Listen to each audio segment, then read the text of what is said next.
Hello students, कैसे हैं आप सब लोग। एक बार फिर से आप सबका स्वागत है फिजिक्स मेड इजी पर। शाम के बज रहे हैं यहाँ पे 4 और अपन अपना लेक्चर कर रहे हैं यहाँ पे रिकॉर्ड। हमारा चैप्टर चल रहा था बच्चों ऑसिलेशन इन सीरीज़ का। उसी का एक छोटा सा टॉपिक हमने पिछले लेक्चर के अंदर कवर कर लिया था कि हमारे पास सिंपल पेंडुलम क्या होता है और सिंपल पेंडुलम हमारे पास कैसे वर्क करता है, उसका टाइम पीरियड कैसे निकालते हैं। उसके हमने कुछ न्यूमेरिकल्स भी कर लिए थे बच्चों। आज हम बात करने जा रहे हैं टनल थ्रू अर्थ या फिर कोई भी यू ट्यूब जो होता है हमारे पास। यू ट्यूब समझ रहे हैं, जो यू शेप में होता है, जो इस शेप के अंदर हमारे पास कोई ट्यूब है। अगर इसके अंदर मैं कोई लिक्विड फिल कर दूं तो ये भी क्या करता है बच्चों, एसएचएम करता है। तो इसके लिए जो टाइम पीरियड आएगा वो क्या रहेगा हमारे पास, तो इस छोटे से वीडियो के अंदर हम इसकी बात करेंगे। अगर लास्ट में कुछ टाइम बचता है अपने पास तो थोड़ी सी बातें मैं कर लूँगा किसकी, फिजिकल पेंडुलम के बारे में थोड़ी सी बातें कर लूँगा। फिजिकल पेंडुलम, ये बच्चों फिजिकल पेंडुलम कुछ सिमिलर है सिंपल पेंडुलम जैसा। तो अगर आपने सिंपल पेंडुलम वाला वीडियो नहीं देखा है तो पहले जाके उसे चेकआउट करें, फिर आपको क्या समझ में आने वाला है फिजिकल पेंडुलम। तो चलिए पहले शुरू करते हैं टनल थ्रू अर्थ वाला प्रोसेस कि वो क्या कहता है हमारे पास। चलो देखिए बच्चों, टनल थ्रू अर्थ का क्या कंसेप्ट है बच्चों। ऐसा सोचा गया कि अगर हम मान लो ये मेरे पास अर्थ है और अगर मैं अर्थ के बीचों बीच उसके सेंटर से पास करती हुई अगर मैं एक टनल बना दूं। अब बच्चों ये कोई नेसेसरी नहीं है। मान लो कि मेरे पास ये अर्थ है, ये अर्थ है मेरे पास, एक ये अर्थ है मेरे पास। बस ऐसा बोला गया कि आप अर्थ के आर पार एक टनल बना दो।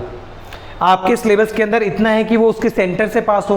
बट आज हम प्रूफ करेंगे कि जरूरी नहीं है वो टनल अर्थ के सेंटर से पास हो। अगर वो अर्थ के साइड से पास हो गई मान लो, या फिर वो अर्थ के यहाँ से पास हो गई, जब आप ऐसी कोई भी टनल बनाओगे और उसके अंदर किसी पार्टिकल को ड्रॉप करोगे, मान लो मैंने यहाँ से किसी पार्टिकल को छोड़ा और मैंने यहाँ से किसी पार्टिकल को छोड़ा और इसके अंदर भी मैं किसी पार्टिकल को ड्रॉप कर रहा हूँ।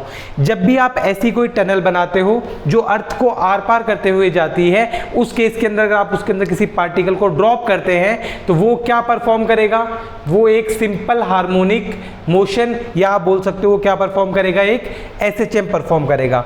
अगर कोई भी पार्टिकल एसएचएम परफॉर्म करता है बच्चों तो उसका कुछ टाइम पीरियड भी आना चाहिए।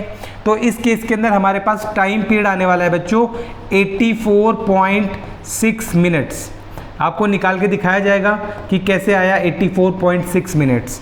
यानी कि अगर आप कहना चाहो आप ऐसा रियल में देखो, वैसे तो ये इमेजिनरी कंसेप्ट है, आपको पता है कि ऐसा हो नहीं सकता कि हम अर्थ के आर पार क्या कर दें, एक टनल बना दें। बट अगर इन फ्यूचर कभी ऐसा हो पाता है तो सोचो, मान लो यहाँ पे कोई ये कंट्री है, यहाँ पे कोई दूसरी कंट्री है। अगर मैं बिल्कुल अपोजिट जाना चाहता हूँ तो उसका टाइम पीरियड कितना आने वाला है 84.6 मिनट्स। आप बोलोगे ठीक है सर, टाइम पीरियड होता क्या था। अगर आप किसी पार्टिकल को यहाँ से ड्रॉप करोगे, वो पहले जाएगा और फिर वापस आएगा, तभी तो उसकी एक ऑसिलेशन कंप्लीट होगी। यानी उसे एक टाइम पीरियड अगर 84.6 है तो यहाँ से यहाँ तक जाने के लिए उसे जो टाइम लगेगा वो कितना होगा बच्चों, 42.3 मिनट।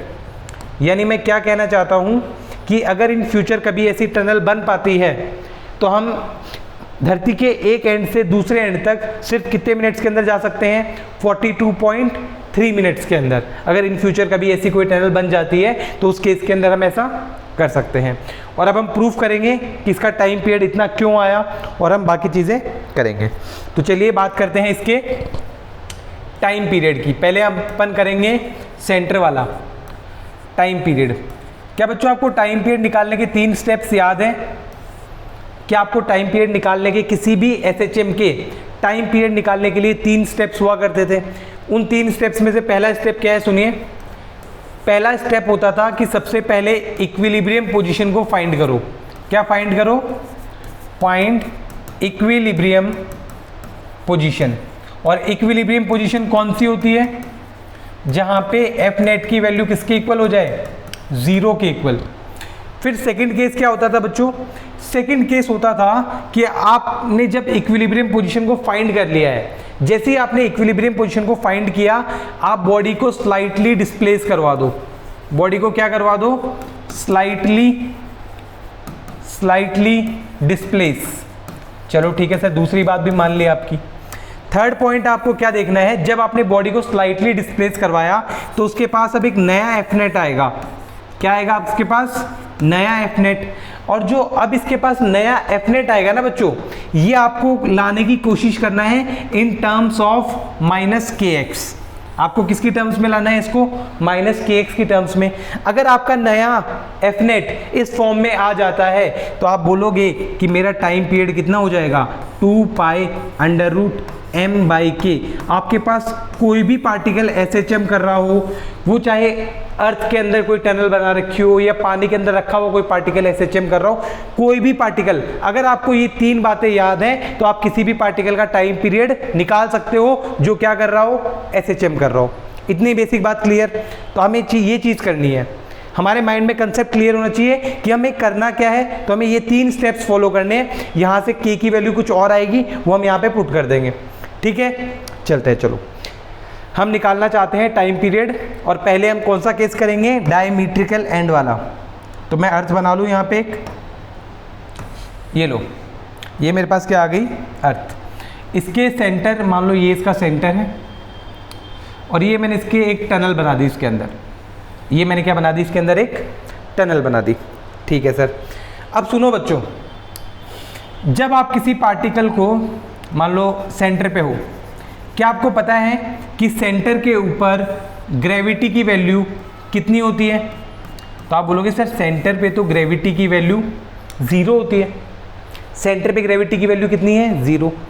अगर सेंटर पे ग्रेविटी की वैल्यू 0 हुई बच्चों, तो ग्रेविटी की वजह से फोर्स कितनी होती है? mg। यानी ग्रेविटी की वजह से लगने वाला फोर्स भी 0 हो गया। कहाँ पे? सेंटर पे। अगर बच्चों कहीं पे भी फोर्स की वैल्यू 0 आ जाए, यानी कि फर्स्ट वाली केस, क्या ये इसकी इक्विलिब्रियम पोजीशन है? क्या ये इसकी इक्विलिब्रियम पोजीशन है? तो आप बोलोगे सर बिल्कुल है इसकी। यानी अर्थ का जो सेंटर होता है वो जो उस टनल के लिए किसका काम करेगा? Equilibrium position.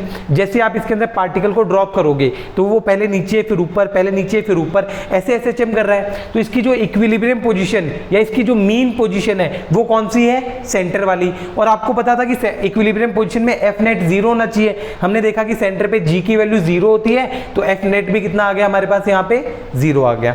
तो पहला स्टेप तो क्लियर हो गया यहाँ से कि हमारे पास ये चीज़ होनी है। दूसरा स्टेप क्या कहता है? दूसरा स्टेप कहता है कि इसको यहाँ से इक्विलिब्रियम पोजीशन से इसको स्लाइटली डिस्प्लेस करो।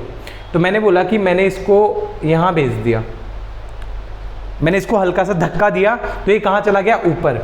अब आपने बोला कि सर आपने इसको कितना डिस्प्लेस किया? मैंने बोल दिया कि मैंने इसको कितना डिस्प्लेस कर दिया? x के इक्वल। मैंने इसको कितना डिस्प्लेस कर दिया? x के इक्वल। ठीक है सर। अब क्या बोलना है आपको कि जब आप इसको डिस्प्लेस करोगे तो आपको नया एफनेट निकालना है। अब इसके ऊपर बच्चों जैसे ही आपने इस पर डिस्प्लेस किया होगा तो ये अर्थ के सेंटर से कुछ ऊपर गया है। जैसे ये अर्थ के सेंटर से ऊपर गया बच्चों, तो इसके ऊपर नीचे की तरफ एक फोर्स लगेगी इस बार, और वो फोर्स कौन सी होगी बच्चों? क्या वो फोर्स mg होगी? वो फोर्स mg ना होके बच्चों क्या हो जाएगी? mg dash. अब सुनो ऐसा क्यों हुआ? क्योंकि आपको पता है, आपने जब ग्रेविटेशन चैप्टर पढ़ा था कि हमारे अर्थ के अंदर g की वैल्यू डेप्थ के साथ घटती जाती है। अगर आपको वो फॉर्मूला याद नहीं है तो मैं आपको मेमोराइज करवा देता हूँ एक बार। अगर ये आपने टॉपिक पढ़ा होगा, वेरिएशन इन वैल्यू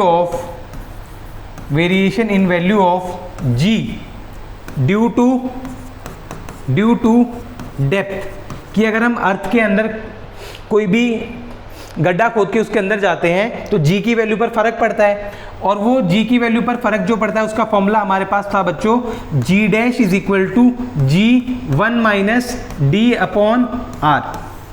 ये मेरे पास फॉर्मूला होता था कि अगर मैं अर्थ के अंदर कोई गड्ढा खोद के उसके अंदर जा रहा हूँ तो g की वैल्यू कैसे वेरी करती है, ये उसके लिए फॉर्मूला है।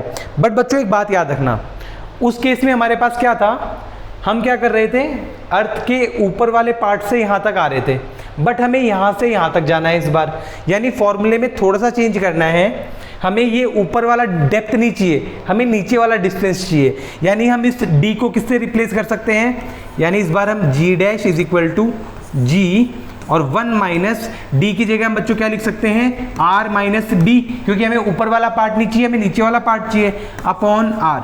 तो देखना ये फॉर्मूला क्या बना बच्चों, जी डैश इज इक्वल टू जी, और यहाँ पे 1 माइनस आर अपॉन आर -1, और ये प्लस डी अपॉन आर, ये चीज़ कैंसिल आउट, यानी जी डैश की वैल्यू आ गई बच्चों जी डी अपॉन आर। तो ये हमारे पास किसका फॉर्मूला आ चुका है, g d upon r. D क्या है हमारे पास कि हम सेंटर से कितनी दूर गए हैं, सेंटर से कितनी दूरी पर पोजीशन लोकेटेड है, ये हमारे पास डी क्या है वो चीज़। अब आपने क्या बोला सर, थर्ड स्टेप कहता था कि जब आपने उसको डिस्प्लेस करवाया तो नया एफ नेट निकालो। तो आपने बोला आफ्टर डिस्प्लेसिंग कि जब मैंने ऑब्जेक्ट को डिस्प्लेस कर दिया, आफ्टर डिस्प्लेसिंग ऑब्जेक्ट एक्स, कितना डिस्प्लेस किया मैंने उसको एक्स, तो आप बोलोगे एफ नेट जो है वो मेरे पास आएगा एम जी डैश, ये एफ नेट आना चाहिए। अब बच्चों अगर मैं इसके आगे माइनस लगा दूं तो आपको कोई दिक्कत, अब माइनस क्यों लगाई वो सुनना। देखो बच्चों, जब मैंने सेंटर से पार्टिकल को इधर डिस्प्लेस करवाया ऊपर की तरफ, तो जो फोर्स लग रही है वो उसके अपोजिट लग रही है। तो अगर मैंने ऊपर वाले को पॉजिटिव माना है तो इसको मुझे क्या मानना पड़ेगा, नेगेटिव, यानी मैं कह सकता हूं f net equal to minus m g dash. इतनी बात क्लियर। क्या आपको जी डैश की वैल्यू पता है, अभी निकाल के आए जी डी अपॉन आर, वो यहाँ पुट कर दो, f net equal to minus m, और यहाँ पे क्या आ जाएगा बच्चों, g d upon r. D क्या था, डी था कि सेंटर से वो पॉइंट कितनी दूर है, और हमने उसको कितना माना है, हमने उसको एक्स रिप्लेस करवाया था, यानी हम डी को किससे रिप्लेस कर देंगे, एक्स से। तो f net equal to minus m g x upon r. तो ये हमारे पास क्या आ गई बच्चों, एफ नेट। अब तो खत्म हो गया सारा काम। अब इसको कंपेयर करना है किससे, हमें इसे कंपेयर करना है एफ इक्वल टू माइनस के एक्स से। ध्यान से देखो, माइनस की जगह माइनस है, एक्स की जगह एक्स, के की जगह हमारे पास क्या आ गया बच्चों, के की जगह हमारे पास आ गया एम जी बाय आर, के की जगह हमारे पास क्या आ गया, एम जी आर। अगर आपके पास ऐसी कोई कंडीशन बन जाया करती थी तो आप क्या करते थे, टाइम पीरियड क्या लिखते थे, टाइम पीरियड हमारे पास आएगा बच्चों 2 pi under root m by k, और के की वैल्यू कितनी है अपने पास, t is equal to 2 pi under root m की जगह m हमारे पास, और k की जगह कितना आ गया, एम जी अपॉन में r, ऊपर चला गया, m से m कैंसिल आउट। यानी कोई भी अगर आप टनल बनाते हो अर्थ के लिए तो उसका टाइम पीरियड कितना आता है, 2 pi under root r by g. ये किसका फॉर्मूला है बच्चों, अगर आप अर्थ के आर पार कोई टनल बनाते हैं तो उसका फॉर्मूला हमारे पास क्या आने वाला है, t is equal to 2 pi under root r by g. देखो यहाँ पे 2 पाई कांस्टेंट है, r is the radius of earth, g is acceleration due to gravity, सारी वैल्यू कांस्टेंट है। और जब आप इनकी वैल्यूज निकालते हो आपके पास आंसर आता है टाइम पीरियड 84.6 मिनट्स। जब आप इन सारे कांस्टेंट्स की वैल्यू पुट करके उनका आंसर लिखते हो तो आपके पास आंसर क्या आता है बच्चों, 84.6 मिनट्स। इतनी बात क्लियर। हमने क्या किया, एक बार फटाफट से दोबारा से देखो इसे। हमने अर्थ के आर पार एक टनल बनाई, तो हमें किसी भी चीज़ का टाइम पीरियड निकालने के लिए ये 3 स्टेप्स फॉलो करने होते हैं बस। तो अपन ने पहला स्टेप देखा कि फाइंड इक्विलिब्रियम पोजीशन, तो मैंने इक्विलिब्रियम पोजीशन बोली कि जहाँ पे एफ नेट 0 होता है। तो अर्थ के सेंटर में ग्रेविटी की वैल्यू 0, तो ग्रेविटी की वजह से लगने वाला फोर्स भी कितना हो गया, 0। तो मैंने इक्विलिब्रियम पोजीशन निकाली। फिर इक्विलिब्रियम पोजीशन से इसको स्लाइटली डिस्प्लेस किया। डिस्प्लेस करने के बाद देखा कि वहाँ पे नेट फोर्स कितना लग रहा है, तो वहाँ पे नेट फोर्स कितना लगा, एम जी डैश। फिर मैंने जी डैश की वैल्यू निकाली ग्रेविटेशन वाले फॉर्मूले से, तो वो हमारे पास आया। और फिर मैंने क्या कर दिया, उसको माइनस के एक्स के इक्वल पुट करके टाइम पीरियड की वैल्यू निकाल दी, जो कि अपने पास कितनी आ गई, 2 pi under root r by g. Sir ये तो आपने इसका एक स्पेशल केस बता दिया कि जब ये टनल कहाँ से पास होती है, जब ये टनल पास होती है हमारे पास बिल्कुल सेंटर से। अगर ऐसा ना हो तो क्या होगा, तो चलिए अपन बात कर लेते हैं सेकंड केस की। अब सेकंड केस में हमें क्या करना है कि जो टनल है हमारी वो बीच सेंटर से पास नहीं हो रही, तो वो कहीं और से पास हो रही है। तो देखो ये भी ज़्यादा कोई टफ नहीं है, ध्यान से देखना इसे, ध्यान से देखना बच्चों इसको। मैं इसको उधर ले आता हूँ पार्टिकल को, अर्थ को अपनी, और अर्थ को थोड़ी सी बड़ी कर दी जाए इस बार। देखो इधर, इस बार मैंने क्या किया, इस बार टनल बना बच्चों मैंने बना दी यहाँ से। अब आपको दिख रहा है कि सेंटर से पास नहीं हो रही है, तो मैं बोल दिया कि चलो ये यहाँ कहीं सेंटर है इसका, ठीक है। अब देखना, अगर कोई पार्टिकल बच्चों यहाँ से आ रहा है, अगर ये कोई पार्टिकल यहाँ पे है मान लो, तो आप बोलोगे सर इसके ऊपर एक फोर्स लग रही होगी, कितनी, नीचे की तरफ लग रही होगी, सॉरी मान लो ये यहाँ से हमारे पास है किसी थीटा एंगल के ऊपर, और ये मेरे पास जो सेंटर पे जो फोर्स लग रही है बच्चों, ये mg लग रही है मेरे पास। mg कहाँ लगती है हमेशा, अगर मान लो कोई बॉडी मास वहाँ पे है तो mg कहाँ लगती है हमेशा, टूवर्ड्स द सेंटर। अगर ऐसा हो रहा है बच्चों तो इस साइड जो कंपोनेंट बनेगा mg का वो कितना होगा, mg cos थीटा। कितना बनेगा बच्चों, mg cos थीटा। अगर मैं इक्विलिब्रियम पोजीशन की बात करूं बच्चों, तो आप देखना धीरे धीरे जब ये पार्टिकल यहाँ पहुंचेगा तो यहाँ पे सिर्फ इसका एक ही कंपोनेंट बनेगा mg cos थीटा, और cos थीटा में भी इस बार एंगल कितना है 90 डिग्री, यानी यहाँ पे आने के बाद अभी भी g की वैल्यू कितनी हो रही है, 0। यहाँ पे g की वैल्यू 0 होने से क्या हो रहा है कि अभी भी ये पॉइंट कौन सा बन रहा है, एफ नेट इक्वल टू 0 वाला, यानी इसी पॉइंट को अभी क्या कह रहे हैं, इक्विलिब्रियम पोजीशन। अब मुझे करना क्या है सेकंड स्टेप में, कि मुझे इक्विलिब्रियम पोजीशन से पार्टिकल को स्लाइटली डिस्प्लेस करना है। तो मैंने बोल दिया कि लो पार्टिकल को मैंने यहाँ पे डिस्प्लेस कर दिया, ये मैंने पार्टिकल को डिस्प्लेस कर दिया, और मान लो ये कोई नया एंगल है, थीटा ही है पर मैंने मान लिया कि कोई नया एंगल है, और ये डिस्टेंस कितना है हमारे पास, ये डिस्टेंस मेरे पास x है, ये डिस्टेंस मेरे पास कितना है, x है। आप बोलोगे सर बिल्कुल सही बात है, ये डिस्टेंस कितना होना चाहिए, x। क्या ये डिस्टेंस r होगा, मान लो ये क्या है, पार्टिकल कहाँ पे अटैच्ड है वो हमारे पास। चलो अब अगर मैं लिखूँ कि मैंने इसको स्लाइटली डिस्प्लेस करवाया है, तो जैसे ही मैं इसको स्लाइटली डिस्प्लेस करवाया यहाँ तक, तो आप बोलोगे सर इसके ऊपर जो एफ नेट लगेगी वो एफ नेट होगी माइनस एम जी डैश, कितनी होगी, माइनस एम जी डैश। और जी डैश का फॉर्मूला अभी भी डिराइव करके आए थे, जी डैश का फॉर्मूला क्या करके आए थे अभी भी derive, g d upon r. तो यहाँ पे पुट कर दो उसको, यहाँ पे आ जाएगा माइनस एम और जी डैश की जगह आएगा जी डी बाई आर। कितनी डेप्थ पे हम सेंटर से, कितनी डेप्थ पे हम सेंटर से बच्चों, हम सेंटर से कितनी डेप्थ के ऊपर है। और एक और बात बताओ, ये जो नीचे की तरफ फोर्स लग रहा है इस बार वो m g dash cos theta लगेगा। यहाँ पे कितना फोर्स लगेगा, m g dash cos theta, क्योंकि यहाँ पे हर फोर्स के दो कंपोनेंट होंगे एंगल की वजह से। तो जो नीचे की तरफ फोर्स लग रहा है वो कौन सा है, minus m g dash cos theta. तो मैंने बोला ये, और यहाँ पे क्या आ जाएगा, कॉस थीटा। इस बार बच्चों डेप्थ कितना है यहाँ से, x, तो यहाँ से मैंने क्या बोल दिया, minus m g x upon r, और यहाँ पे क्या आ गया मेरे पास, कॉस थीटा। क्या आ गया मेरे पास, कॉस थीटा। तो देखना यहाँ से थीटा इस बार ये वाला एंगल है, तभी तो हमने कंपोनेंट बांटे थे, थीटा हमारे पास ये वाला एंगल। तो ये हमारे पास कॉस थीटा कितना आ जाएगा बच्चों,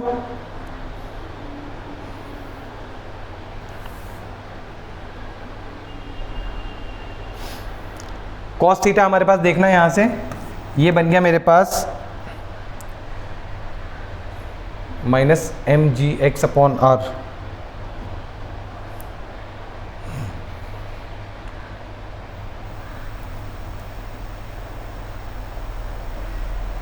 डी की वैल्यू बच्चों एक्चुअली में, सॉरी, अगर हम यहाँ से डेप्थ जो देखते हैं, दिस डेप्थ, ये हमारी जो डेप्थ है बच्चों डी, ये कहाँ से वैल्यू होती है इसकी, सेंटर फ्रॉम अर्थ।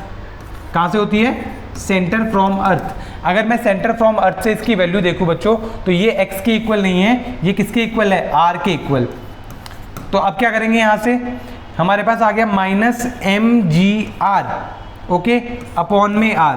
अगर आप इस डायग्राम से cos थीटा की वैल्यू निकालें तो cos theta is base upon hypo, तो बेस अपॉन हाइपो से हमारे पास क्या आ गया, x बाय r।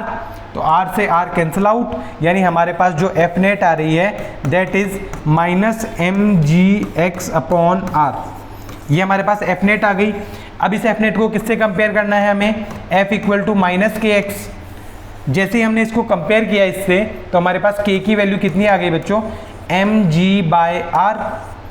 k की वैल्यू इतनी आई, और जब भी हमारे पास ये कंडीशन बनती है तो टाइम पीरियड कितना होता है, 2 pi under root m by k की वैल्यू पुट कर दो, एम जी बाई आर ऊपर, m से m कैंसिल आउट, फिर से हमारे पास टाइम पीरियड कितना आ गया, 2 pi under root r by g. तो इतनी बात क्लियर हुई। कि अगर आप कोई भी टनल बनाते हो, ज़रूरी नहीं है वो सेंटर से पास हो, आप कहीं से कहीं तक भी टनल बना लो, हमेशा आपके पास टाइम पीरियड क्या आना है, that is 2 pi under root r upon g. इसकी वैल्यू भी कितनी आएगी, 84.6 मिनट्स।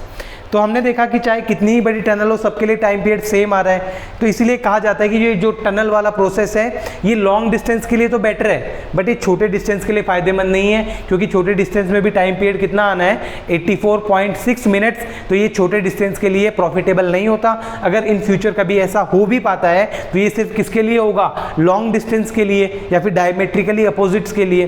तो इन छोटे छोटे केसेस के लिए इनकी इतनी ज़रूरत नहीं पड़ती।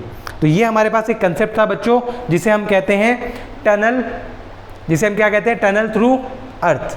ठीक है, अगला बच्चों उसके जो हमारे पास यूट्यूब की हम बात कर रहे हैं कि जब यूट्यूब के अंदर ऑसिलेशन करवाया जाता है तो उसके लिए मैं सोच रहा हूँ कि उसके काफ़ी सारे न्यूमेरिकल्स भी मैं लेके आऊँ, तो उसका एक वीडियो मैं पूरा कंप्लीटली अलग से बना देता हूँ। उसी के अंदर आपको क्या समझा दिया जाएगा, फिजिकल पेंडुलम। तो अगले वीडियो के अंदर हम साथ में ही देख लेंगे कि फिजिकल पेंडुलम क्या है हमारे पास और यूट्यूब के अंदर ऑसिलेशन कैसे किया जाता है। तो आज हमने एक छोटा सा वीडियो कर दिया किसके ऊपर, टनल थ्रू दी अर्थ के अंदर, कि अगर हम अर्थ के थ्रू टनल बनाते हैं तो उसके अंदर अगर किसी पार्टिकल को ड्रॉप किया जाए तो वो क्या करता है, SHM। और जब ये पार्टिकल SHM कर रहा है बच्चों हमारे पास, जब ये पार्टिकल क्या कर रहा है, SHM कर रहा है, तो उसका टाइम पीरियड कितना आता है, 2 pi under root r upon g. हमने देखा कि इस बात का कोई फर्क नहीं पड़ता, इस बात का कोई फर्क नहीं पड़ता कि आपने टनल अर्थ के सेंटर से बनाई है या अर्थ के किसी कोने से बनाई है, इस बात का कोई फर्क नहीं पड़ रहा। दोनों केस के लिए आपके पास जो टाइम पीरियड आ रहा है वो कितना आ रहा है आपके पास, 84.6 मिनट्स। तो ठीक है, ये छोटा सा था, इसके सवाल काफ़ी कम बनते हैं जेई के अंदर, कभी कभार 1-2 सवाल फॉर्मूले बेस्ड पूछ लिया जाता है, बाकी इसके सवाल हमारे पास इतने बनते नहीं हैं। तो आज के लेक्चर को यहीं ख़त्म करते हैं। पढ़ते रहिए, मुस्कुराते रहिए, खुश रहिए।